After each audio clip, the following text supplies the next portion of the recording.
আমি আল্লাহ না তোরে এত নিয়ামত দিয়া সুন্দর করে বানাইলাম।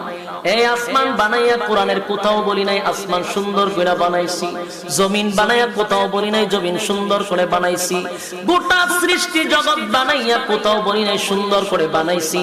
কিন্তু মানুষ রে, তুই 3.5 হাত তোরে বানাইয়া কোরআনে একটা নয় দুইটা নয় 4টা কসম করে বলছি তোরে সুন্দর করে বানাইছি।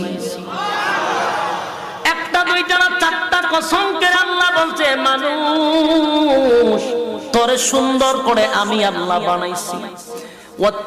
তিন ফলের কসম, জাইতুন ফলের কসম, তুর সিনিনা সিনাই পর্বতের কসম, ওয়াহাজাল বালাদিল আমিন পবিত্র মক্কা নগরীর কসম। 4টা কসম করে আল্লাহ বলেন লাকাদ খালাকনাল ইনসানা ফি আহসানি তাকওয়িম।